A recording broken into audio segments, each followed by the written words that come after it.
गिरामी कदर हजरात, आपने देखा है कि ये इसराइल और ईरान की जंग लग गई है और जो आलमी दुनिया है वो बड़ी तेजी से उसकी सूरत हाल बदल रही है।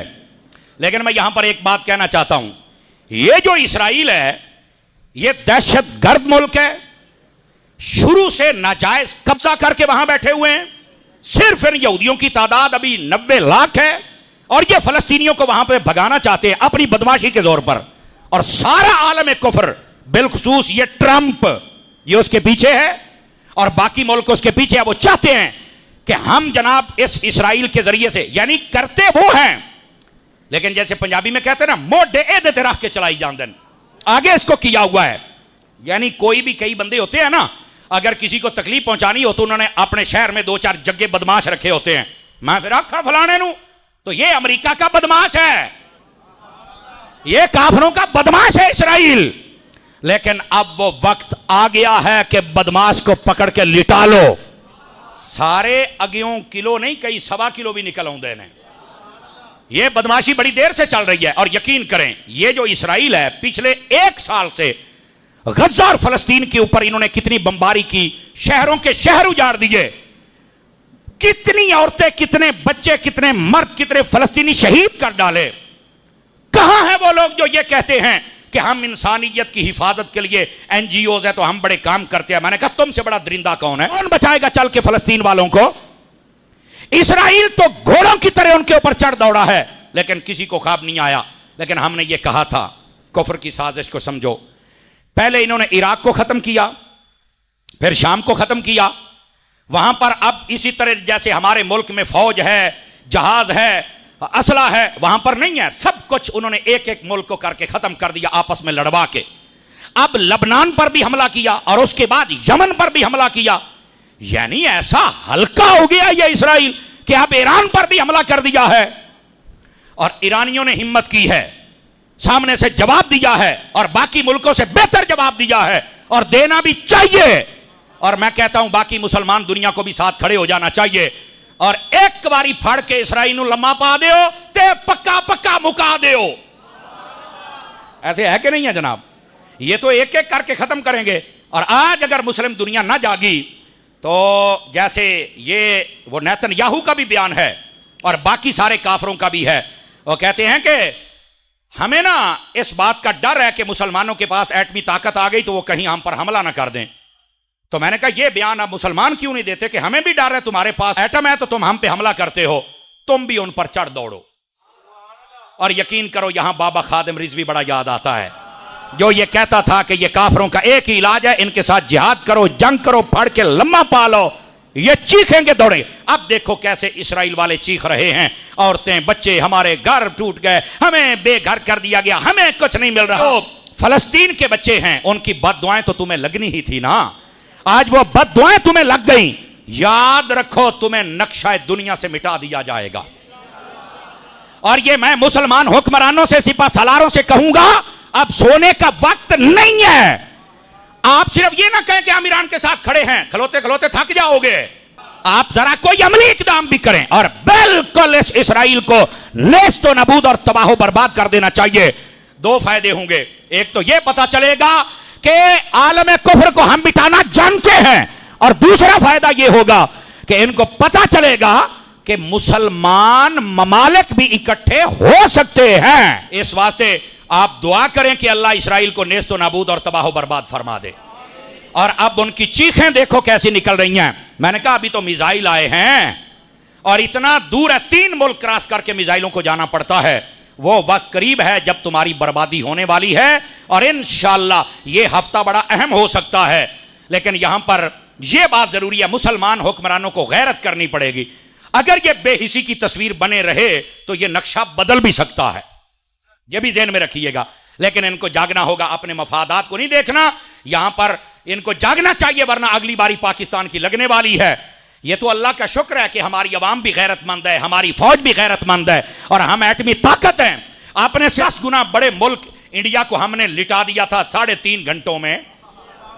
लेकिन जब सारे कुत्ते हमलावर हो जाएंगे पाकिस्तान पर तो फिर मुश्किल भी खड़ी हो सकती है। लेकिन बुजुर्गों ने कहा था ये पाकिस्तान बना है 27वीं रमजान को और ये जी 27वीं दी रात है ना, इसके बारे में अल्लाह ने फरमाया इन्ना अंज़लनाहु फी लैलतिल क़द्र वमा अदराका मा लैलतुल क़द्र। फरमाया ये बरकत वाली रात है, तुम्हें क्या पता ये बरकत क्या है। पाकिस्तान जब से बना है बरकत वाला, पर मिटाने वालों तुम्हें क्या पता कि इसमें बरकत कैसी है। पाकिस्तान को जब से बना लोगों ने लूट के खाना शुरू किया, पर एडी बरकत है मुकदा ही नहीं पिया, बढ़ता ही चला जा रहा है। ये 27वीं रात बने हैं तो ये हमने एक नुक्ता अखज़ किया है।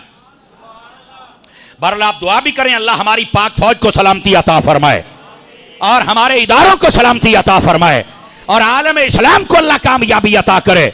और मेरी दुआ है अल्लाह इस्राइल को नेस्तो नाबूद फरमाए और तबाह बर्बाद फरमाए। टीपू सुल्तान जैसा है, सुल्तान महमूद गजनवी जैसा है, या कम अज कम बाबा जी खादिम हुसैन रिजवी जैसा है।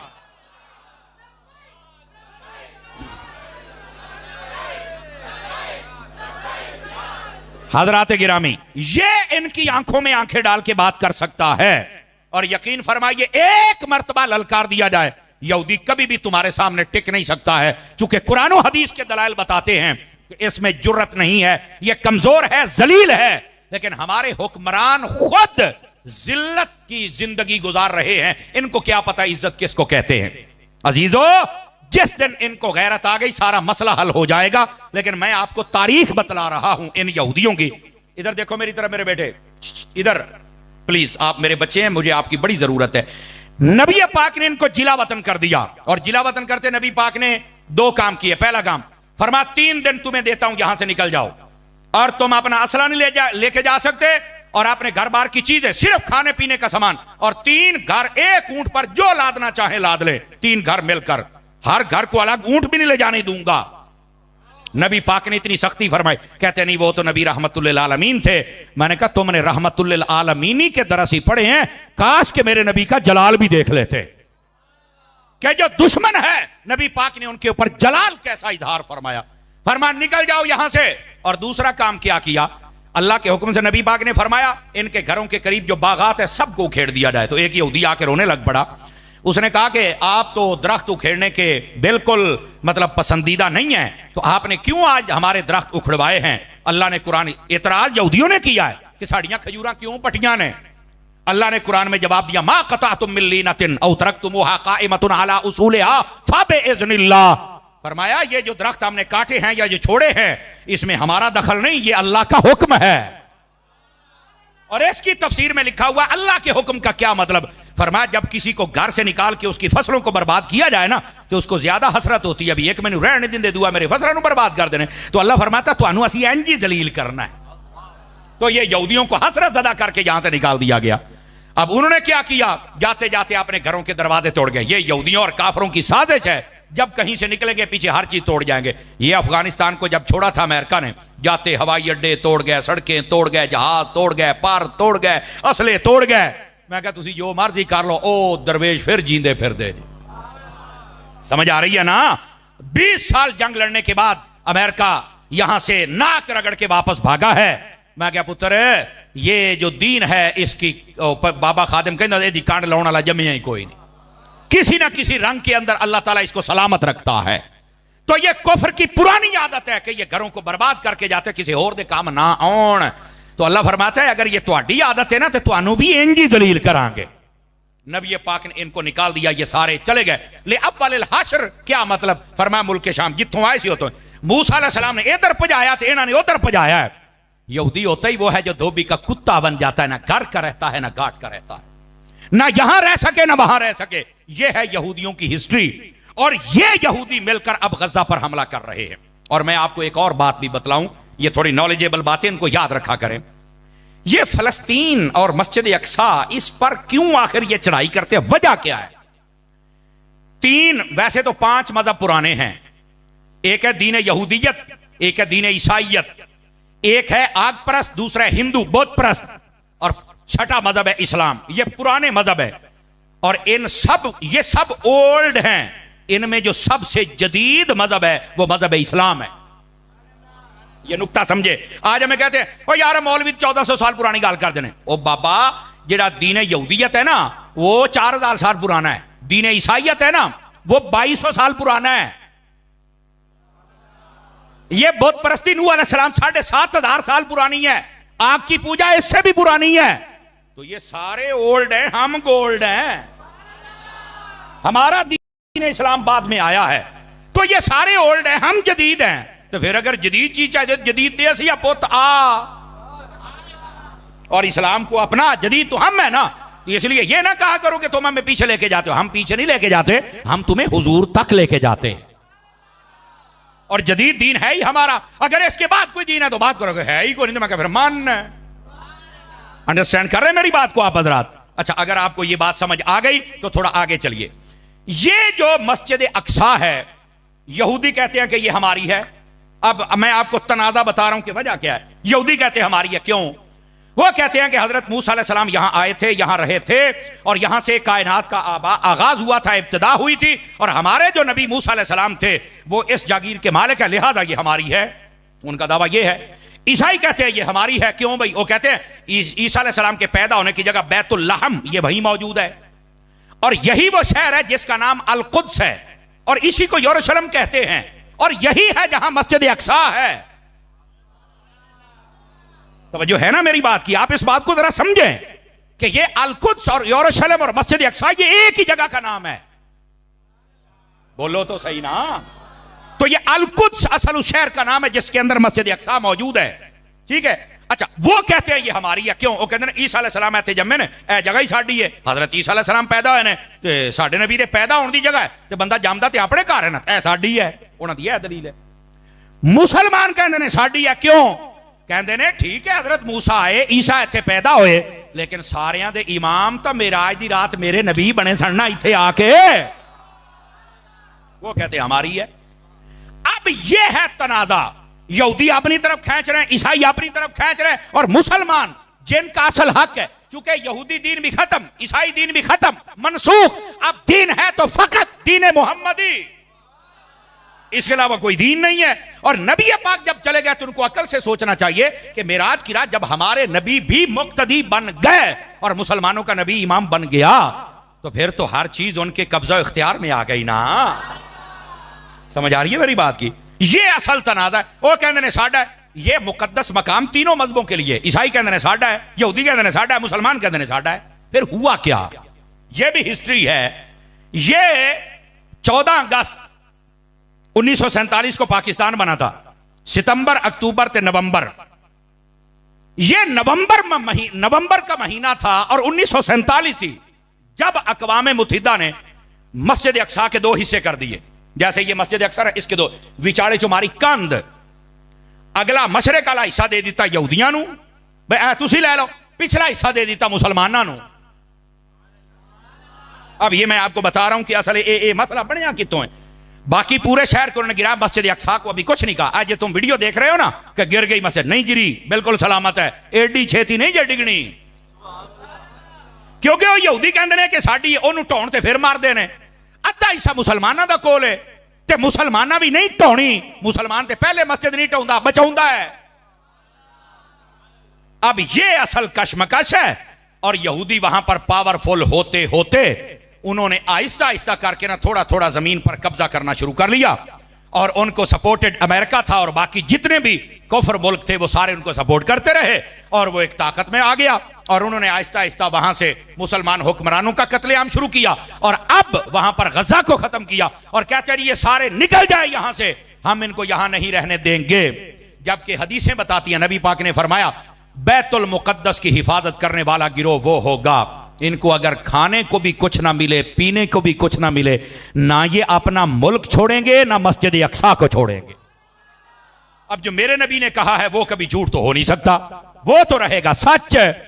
और यही वजह है कि मुसलमान वहां पर हर रोज सैकड़ों की तादाद में शहीद हो रहे हैं, लेकिन वहां की औरतों और बच्चों को भी सलाम है कि वो मस्जिद अक्सा को खाली छोड़कर नहीं जा रहे, चूंकि उनकी हिफाजत करना यह बशारत मेरे मुस्तफा ने अता फरमाई है। इसलिए वो मुसलमानों पर जुल्म सितम कर रहे हैं। चाहिए तो यह था कि सबसे पहले सऊदी अरब स्टैंड लेता, पाकिस्तान स्टैंड लेता, लेकिन सऊदी अरब नू अपनी पई है, पाकिस्तान नू अपनी पई है। ऐसा ही है ना जी। इन हुक्मरानों को चाहिए तुम्हारे ऊपर नजरें हैं पूरी दुनिया की, और तुम पूरी दुनिया पर राज कर सकते हो, लेकिन तुम आपस दाखिली इंतशार में बहुत ज्यादा, कोई है सियासी पार्टी नूं जेल अंदर निकलोता है, कोई एनू तू निकलोता है, कोई एनू। वो अल्लाह दे बंदे किहड़े यब नूं पै गए हो, किहड़ी मुसीबत नूं पै गए हो, और तुहानूं होया की है यार, क्या मुसीबतें हो तुम यार। खुदा का खौफ करो।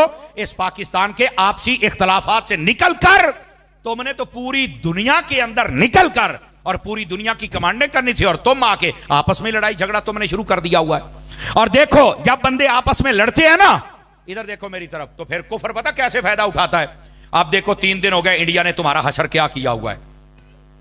और वैसे भी उनका जो मीडिया है वो खबर देने में ऐसे लगता है, उन्होंने खबर सुन लो ना तो एवं लगता भी जहाज जेडे ने ना वो शेखूपुरा टप्पे आते रहे उन्होंने।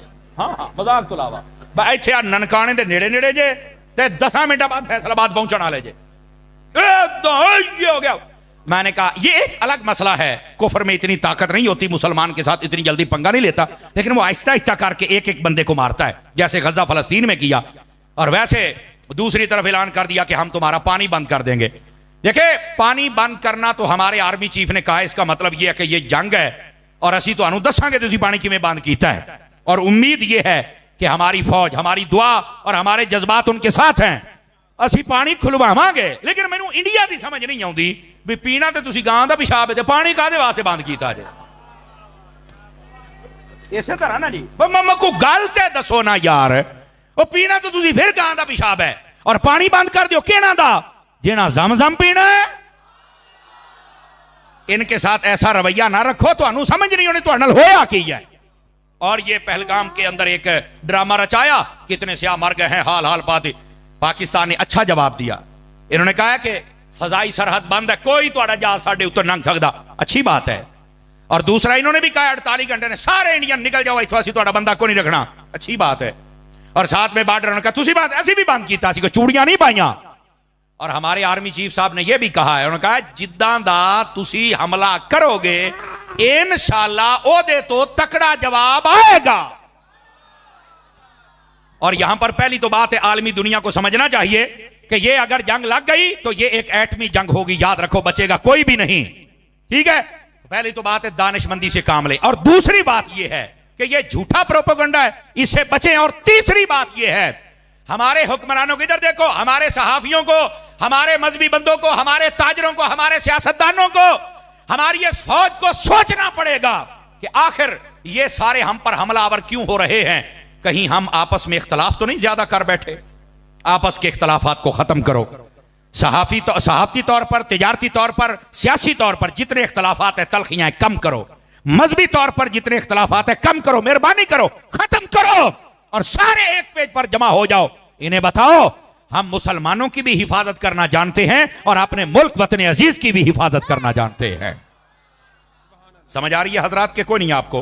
तो इस वास्ते जब मुसलमान आपस में अपनी सीटों की तरफ देखता है तो फिर कुफ्र इन पर हमला आवर होता है।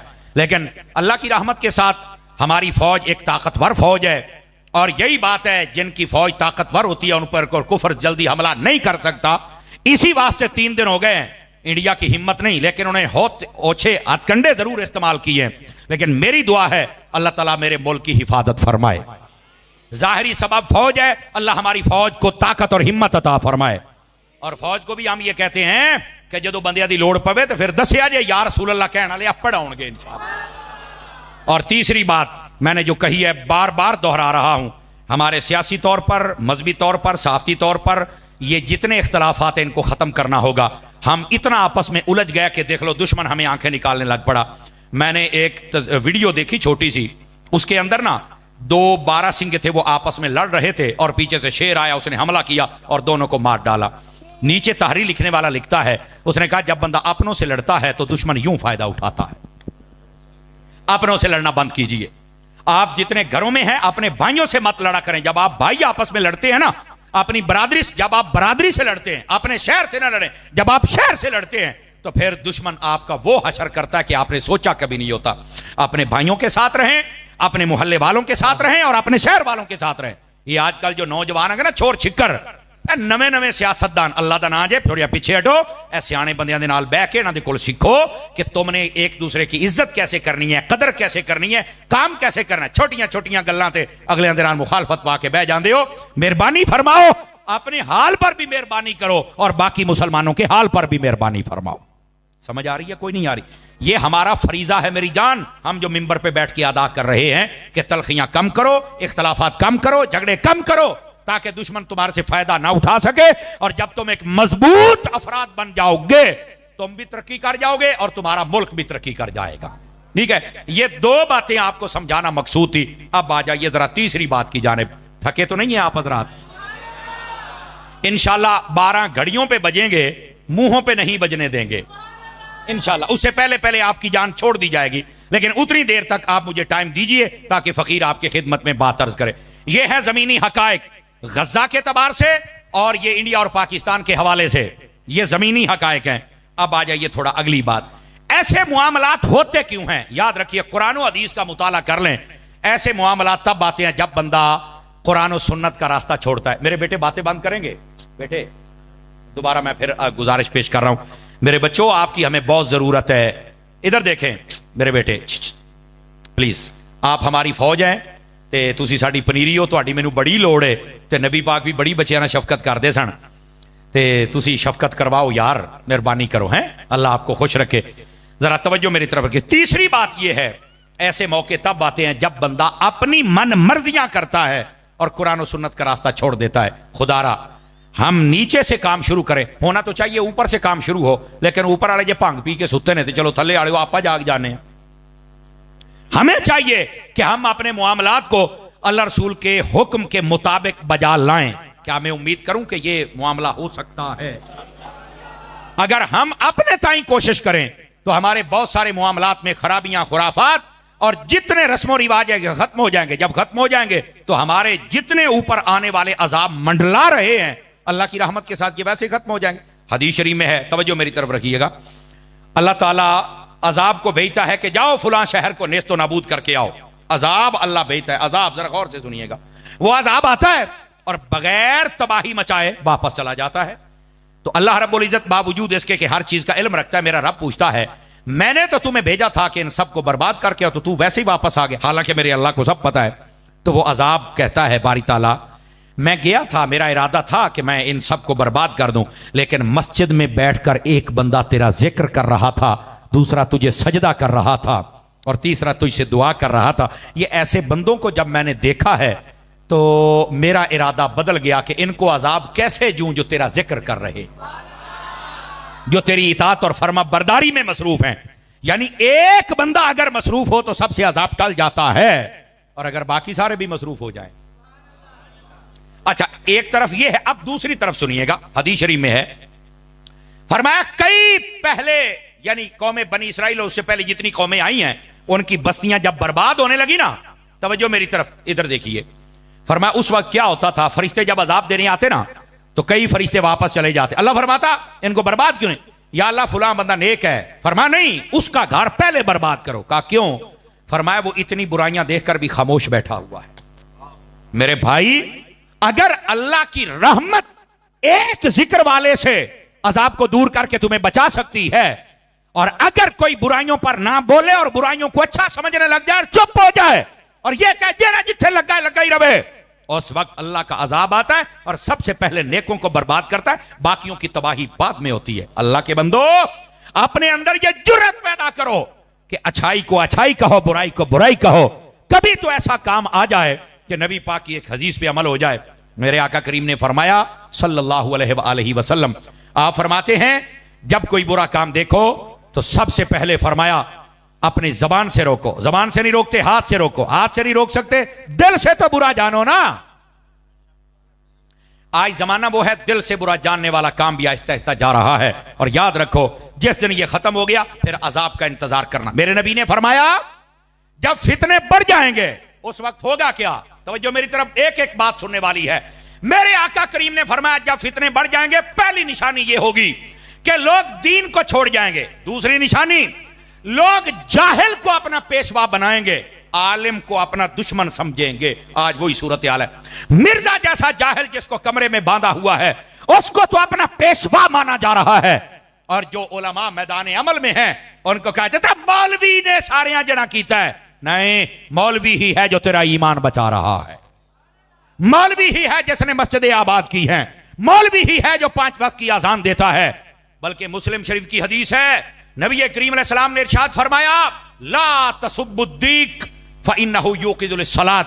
फरमाया कभी मुर्ग कुक्कड़ हुंदा ना, कुक्कड़ तहज्जुद टाइम कभी बांग देवे ना, तो फरमाया इसकी आवाज को बुरा ना समझना, इसको गाली ना देना। क्यों? फरमाया ये तुम्हें नमाज के लिए जगाता है।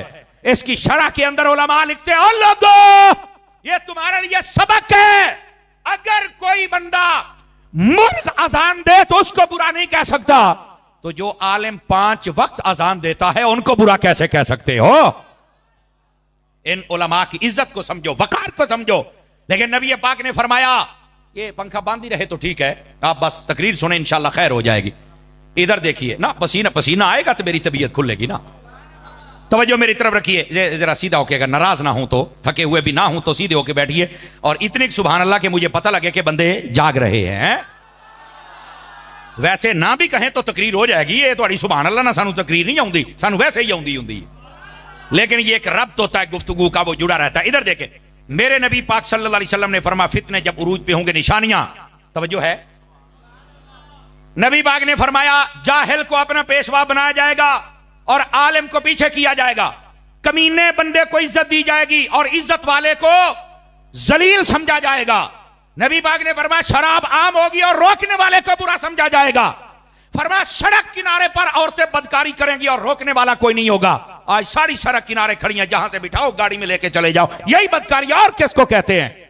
मेरे नबी ने फरमाया अपनी बीवी को मां पर तरजीह दी जाएगी और बीवी की इज्जत को आगे बढ़ाया जाएगा, मां को पीछे फेंका जाएगा। फरमाया दोस्तों की इज्जत की जाएगी, अपने बाप की इज्जत नहीं की जाएगी। ये मेरे नबी निशानियां बतला रहे हैं।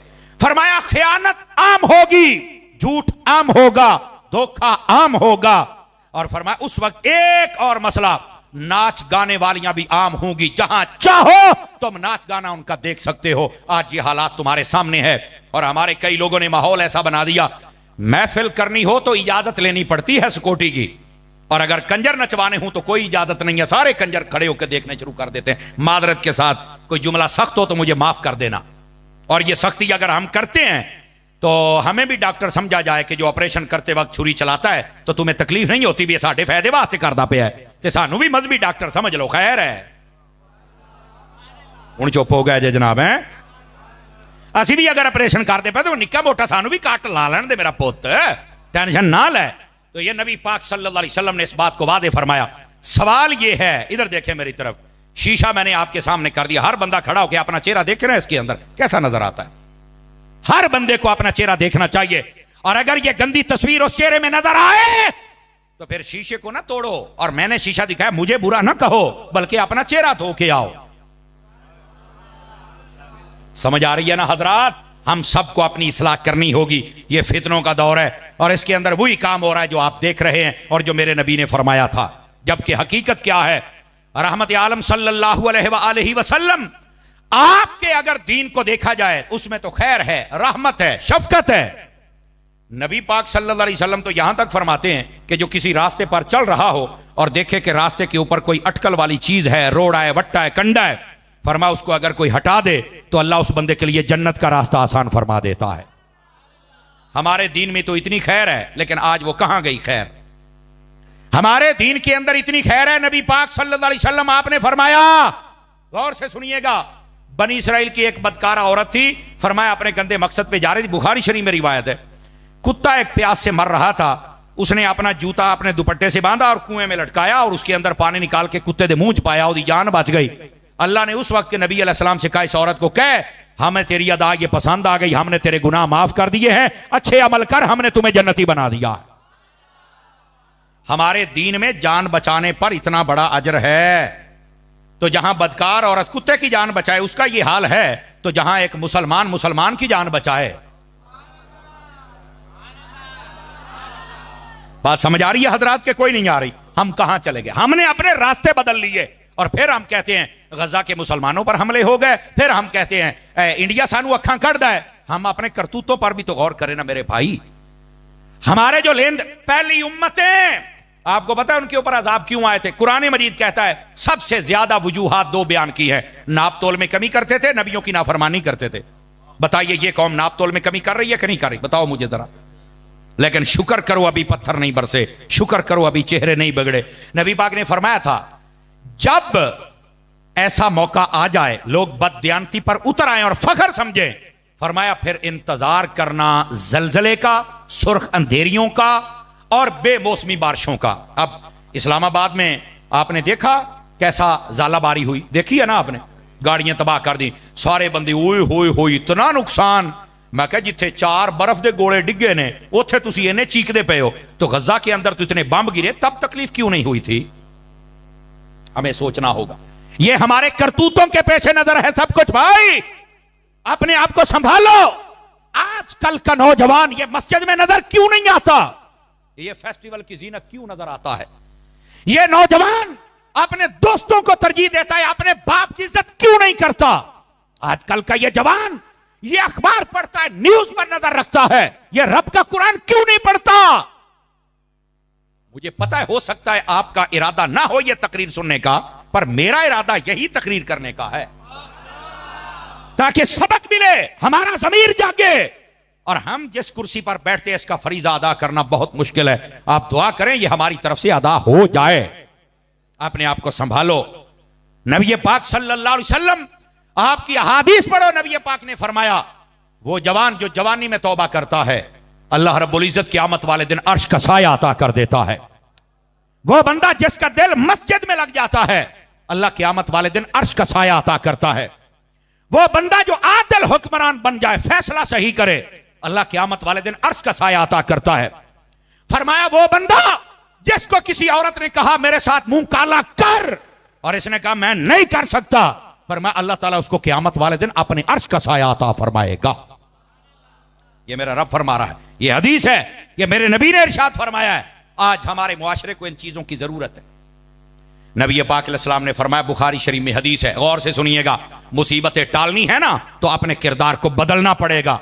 बुखारी शरीफ में हदीस है, रहमत आलम अलैहिस्सलाम फरमाते हैं बनी इसराइल के 3 बंदे जा रहे थे और पहाड़ी सफर था, अंधेरी आ गई, बारिश आ गई, शदीद तूफान चला, वो एक गार में बैठे, ऊपर से पत्थर गिरा और गार का दरवाजा बंद हो गया। ये हदीस है, ये गप नहीं है। वैसे ये 5वीं की किताब में भी ये मजमून था किसी वक्त, पता नहीं अब है या नहीं है। तो ये हदीस है बुखारी शरीफ की, जरा गौर से सुनिए सारे मेरे दोस्त, मेरे अहबाब। फरमाया कि उन्होंने बड़ा धक्का लगाया लेकिन वो बिल्कुल कामयाब ना हुए और वो रास्ता ना खुलवा सके, ना खोल सके। अब तीनों सोच विचार में पड़ गए कि रास्ता एक ही और वो मौत है, इसके अलावा कोई रास्ता नहीं। एक के दिल में ये ख्याल आ गया कि यार आज हमें ना किसी नेकी का वसीला देना चाहिए, हो सकता है अल्लाह ये मुसीबत टाल दे। बुखारी शरीफ है, जरा गौर से सुनिए। एक ने कहा ठीक है मैं अपनी नेकी का वसीला देता हूं। उसको अपनी जिंदगी की ये नेकी याद थी, सुनिए क्या वो कहता है, बारी ताला तेरे तो इल्म पाक में है कि मेरे माँ बाप भी थे और मेरे छोटे बच्चे भी थे और मैं बकरियां चराता। जब मैं वापस आता था तो मैंने कभी अपने बच्चों को दूध पहले नहीं पिलाया था, मैं पहले अपने माँ बाप को पिलाता था। मेरे अल्लाह ये सिर्फ तेरे नबी की तालीम की वजह से तेरी रजा के लिए मैं करता था। और उसने कहा, ये बुखारी में है, बारी ताला वो रात तो मैं तो भूल सकता हूं पर तू कैसे भूले, तू तो रब है, कि जब मैं आया और मेरे माँ बाप सो गए, मेरे बच्चे बिलक रहे थे, मैंने दूध उनको नहीं पिलाया, पहले अपने माँ बाप को पेश किया, बाद में बच्चों को। बारी ताला अगर ये माँ बाप के साथ हुस्ने सलूक तेरी रजा के लिए था और तूने कबूल किया है तो आज ये मेरी मुसीबत तो टाल। फरमाया ये कहने की देर थी, पत्थर को झटका लगा और बाहर से रोशनी की लकीर आना शुरू हो गई।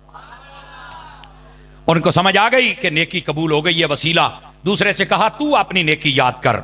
मेरे सारे दोस्त गौर फरमाए, छोटे बड़े। दूसरे ने कहा बारी ताला तेरे तो मुबारक इल्म है कि मेरे पास एक मजदूर मजदूरी किया करता था और हफ्ते के उसके सिर्फ 2 किलो चावल बनते थे। कितने किलो भाईजान? 2 किलो। और बारी ताला तेरे तो मुबारक इल्म है कि एक मर्तबा मैंने जब उसको 2 किलो चावल दिए तो उसने मुझे कहा कि मेरी अमानत है तेरे पास, मुझे कोई जरूरी काम है, मैं जा रहा हूं, जब भी वापस आया मैं ले लूंगा, मेरी अमानत को संभाल के रखना, मैं बड़ा गरीब हूं। बारी ताला फिर तेरे इल्म में है ना कि वो एक अरसे तक नहीं आया, मैंने वो चावल जब खराब होने लगे तो जमीन में डाल दिए, उसकी पनीरी बन गई, फिर मैंने उसको मजीद काश्त किया तो वो पहले 2 किलो थे, फिर 2 बोरे बन गए, फिर वो बंदा नहीं आया तो मैंने उनको बेचकर एक गाय खरीद ली, फिर वो गाय ने बच्चे देने शुरू कर दिए, फिर वो बंदा नहीं आया, 2, 4, 10, 15, 20 गाय हो गई, तो फिर मैंने एक गुलाम खरीदा जो उन गायों को चराया करता था। बारी ताला इतने यानी 30-40 साल के बाद वो बंदा आया और आके कहता है, ऐ अल्लाह के बंदे मेरे 2 किलो चावल दे दे। तो बारी ताला तुझे तो पता है मैंने 2 किलो चावल नहीं दिए थे, मैंने कहा था ये गायें भी तेरी हैं।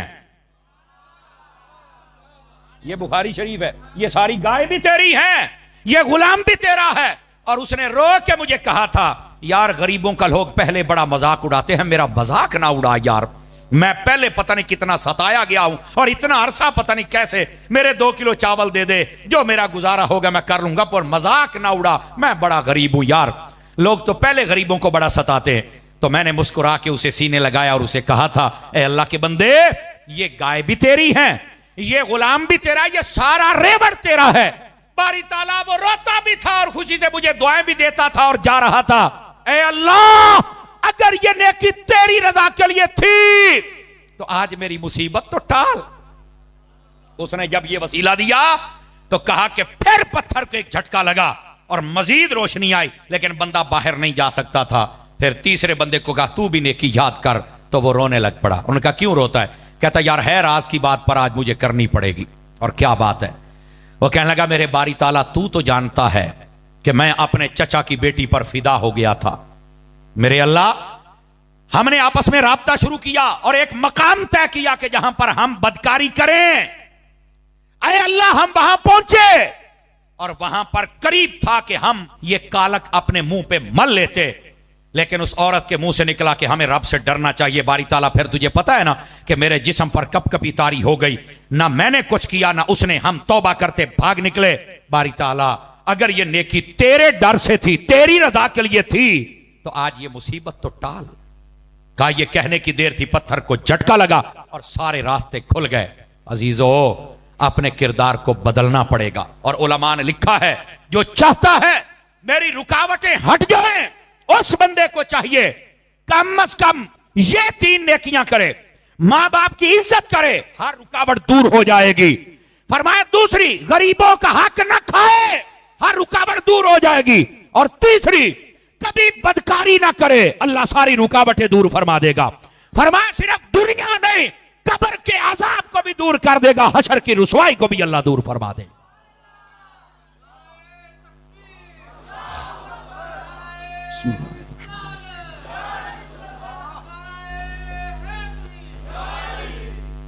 मेरे अजीज और प्यारे दोस्त, जब तक हम अपना किरदार नहीं बदलेंगे, हम अपने आप को नहीं संभालेंगे, उस वक्त तक ये रुकावटें हमारे सामने आती रहेंगी। तो अपने किरदार को बदल के दे, खुदा की कसम ये सारी रुकावटें दूर हो जाएंगी और अल्लाह ताला दुनिया भी बेहतर फरमा देगा और आखिरत भी बेहतर फरमा देगा। मैं गुफ्तगू को समेटने की तरफ आ रहा हूं, सिर्फ 2-4 मिनट और हैं, मैं फिर आपसे इजाजत चाहूंगा, क्योंकि मैंने वादा किया था 12 बजे से पहले पहले फकीर आपकी जान छोड़ेगा। वैसे भी लगभग घंटा हो गया है गुफ्तगू को, लेकिन इस बात को हम समझने की कोशिश करें। इतनी बड़ी तादाद में हम लोग बैठे हैं और हम सुस्तियां करते हैं कुरान पढ़ने में, नमाज पढ़ने में, और हमारे मुआमलात के अंदर कितनी सुस्तियां हैं। और लोगों ने ना अपना अपना एक दीन बनाया हुआ है। जो दुकान बना के बैठे कहते हैं इसकी हलाल कमाना भी तो इबादत है, तो भाई नमाज पढ़ना इबादत नहीं है। और जो नमाज पढ़ता है उसको कमाने की फिक्र नहीं हो, कहता भाई नमाजा पढ़ो, अपनी कबर सीधी करो, क्या जड़े बाकी 6 जब में नहीं है उनके सीधा करना है। आप तवज्जो नहीं फरमा रहे मेरी बात पर। हर बंदा अपने ज़हन के मुताबिक ज़हन बना के, और खुद मुफ्ती ना बनो, दीन को समझो मेरी जान। नबी पाक सल्लल्लाहु अलैहि वसल्लम आपकी सुन्नत के मुताबिक जब दीन पर कोई अमल करता है, अल्लाह ताला इतना अजर देता बंदा सोच भी नहीं सकता। मेरे आका करीम अलैहि सलाम ने फरमाया, तवज्जो हो तो सुना दूं हदीस आपको अगर जाग रहे हैं तो। रहमत आलम अलैहि सलाम ने फरमाया, जो बंदा फजर की नमाज पढ़ के अपने घर से निकलता है, वो अल्लाह का झंडा अपने हाथ में लेके निकलता है। इसकी शरह में उलमा ने लिखा है, फरमाया जिधर भी जाता है अल्लाह फतह अता फरमा देता है। तो जिन्होंने राती 2 बजे सोना तो सवेरे 12 बजे उठना है, कैसे फजर पढ़ोगे? मेहरबानी करो अपनी आदत बदलो। फिर कहते हो दफ्तर जाते हैं काम नहीं होता, रिश्वत देनी पड़ती है। माशाल्लाह तू आया ही बड़े सीधे तरीके नाल है। समझ आ रही है ना? अब दूसरी बात, मेरे नबी ने फरमाया जो फजर की नमाज पढ़े बगैर निकलता है वो शैतान का झंडा अपने हाथ में लेके निकलता है। तो जिदे हथी शैतान का झंडा होना है, उन्हें कामयाबी लभनी है। नमाज फजर, ये हदीस है, दूसरी हदीस रहमत आलम अलैहिस्सलाम ने इरशाद फरमाया, जो बंदा ईशा की नमाज पढ़ के सो जाए अल्लाह ताला उसको आधी रात इबादत का सवाब अता फरमाता है। हदीस आधी रात, मुस्लिम शरीफ में हदीस है। तो एक सहाबी ने पूछा, हुजूर बाकी आधी रात का क्या बनेगा? फरमाया, जो बंदा उठ के फजर पढ़ ले अल्लाह ताला बाकी आधी रात भी इबादत का सवाब अता फरमाता है। मुझे बताइए, सोने पर कौन इबादत का सवाब देता है? यह मेरा रब है जो अता फरमाता है। यही वास्ते हमारे उलमा फरमाते हैं, अगर महफिल सारी रात की और नमाज ना पढ़ी तो फरमाया इसका सवाब उतना नहीं है जितना नमाज का सवाब है। और यह फर्ज नहीं है, नमाज फर्ज है। समझ आ रही? इसका यह मतलब नहीं आज तो बाद महफिल नहीं करी, महफिल कर, पर यह ऐलान नहीं होना चाहिए। ईशा की नमाज होती है ना, तो बाद में मौलाना साहब ऐलान करते हैं, हजरात ईशा की नमाज हो गई या जल्दी जल्दी मसीह ते आ जाओ तो आप महफिल शुरू करिए। तो मैं क्या, नमाज ही सारे चले गए ने अखिया हो, तो मैं क्या हूं बेनमाजिया ना महफिल शुरू करनी है? सवालिया निशान तो है ना। मेहरबानी करें, ईशा की नमाज आप पढ़ें और ईशा की नमाज के फौरन बाद तिलावत और एक नात हो जाए और एक तकरीर हो जाए, अल्लाह अल्लाह खैर सलाह, 10 बजे सलाम पढ़ दें, सारे काम पर जाएं, दुकान पर जाएं, नमाज भी पढ़ें, खैर भी हो जाए, बरकत भी हो जाए। समझ आ रही है हजरात? मशवरा है, अमल तो जरा तुसी करना सानू डाढ़ा पता है, लेकिन कम अज कम मशवरा देने में हराई तो नहीं ना मेरी जान। तो अपने आप को थोड़ा संभालिए मेरे अजीज। यह है नबी पाक सल्लल्लाहु अलैहि वसल्लम की सुन्नत और यह है तरीक। और मैं आपको एक और बड़ी पते की बात बताऊं, सारे भाईजान तवज्जो करें तो सुनाऊं। यह मुहद्दिस अलीपुरी पीर सैयद जमात अली शाह साहब रहमतुल्लाह अलैह, आपके मलफूजात में यह बात मौजूद है, पढ़ सकते हैं आप। आपसे पूछा गया कि अल्लाह ने हलाल में बरकत रखी है या हराम में? तो फरमाया हलाल में, हराम में बरकत नहीं है। कहा कैसे? फरमाया देखो, ये जो बकरी है या गाय है या भैंस है, साल के अंदर ये जब बच्चा दे तो गाय भैंस एक बच्चा देती है, और अगर वो उम्मीद से हो तो ना हो तो कहने देना है। समझ आ रही ना? बकरी होती है तो एक बच्चा हाथ दो, हूं जिन्नी मंगाई हूं 2 वाली बकरी है ही कोई नहीं, शायद कोई हो, वरना पहले बकरियां 4-4 बच्चे भी देती थी। ये बात भी समझे आप हजरात।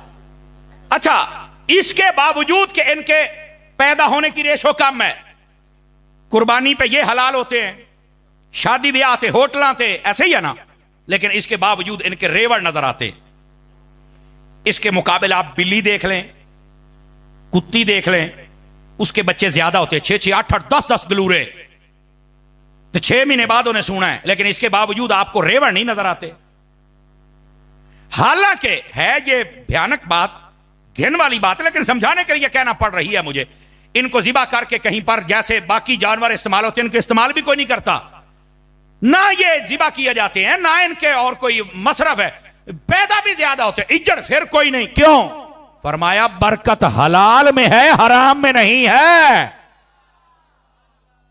पहली बात। अब दूसरी बात सुनिएगा। एक बंदे ने सवाल किया, हजूर इन्हों बरकत लभी क्यों है? यानी ये कुत्ता है या कुत्ती है, इन्हों बरकत क्यों नहीं लभी, तो बकरी ने क्यों लभी है, वजह क्या है? अब सुनिए जवाब।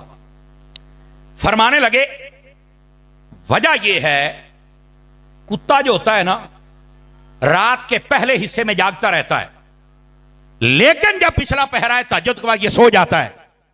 और जो बकरी होती है, ये पहले पहर में सो जाती है, तहज्जुद के वक्त उठ जाती है।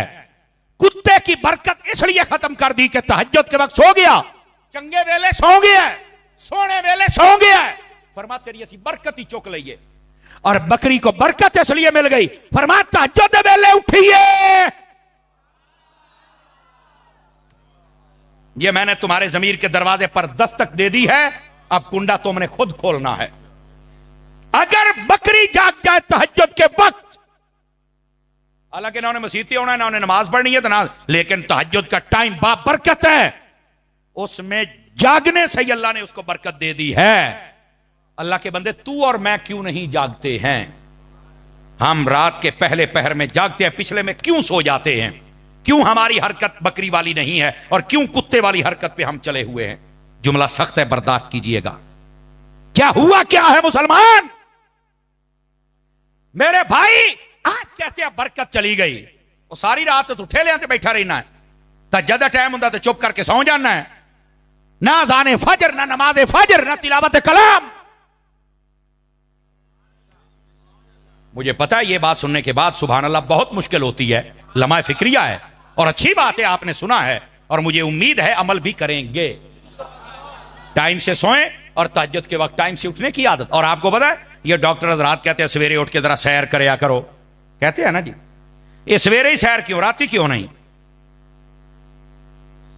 कभी सोचा है? कहते हैं जी वो टाइम ऐसा होता है कि उसके अंदर ये रक्शे, ये बसें, ये ट्रक और ये चीजें नहीं होती, डस्टलेस माहौल होता है सारा मौसम, यानी उसमें धूड़ ते कट्टा ते रक्शे ते ये वो नहीं होता। मैंने कहा ये तेरी डॉक्टरी तहकीक है, तुम्हें सूफिया की तहकीक बताऊं? सूफिया कहते हैं जो बंदा फजर के वक्त उठ के जरा बाहर निकलता है ना, अल्लाह ताला उसको शिफा देता है, उसकी सेहत के लिए फायदेमंद है। क्यों? फरमाया वजह यह है उस वक्त जागने वाले या नमाजी हैं या कुरान वाले या तहज्जुद, जितने डाकू, लुटेरे, शराबी, बदमाश, बदकार, ये सारे सोए हुए होते हैं। ये हवा नमाजियों के जिस्म से टकरा के जब आती है तो जो जो इस हवा में सांस लेता है अल्लाह उसे भी शिफा अता फरमा देता है।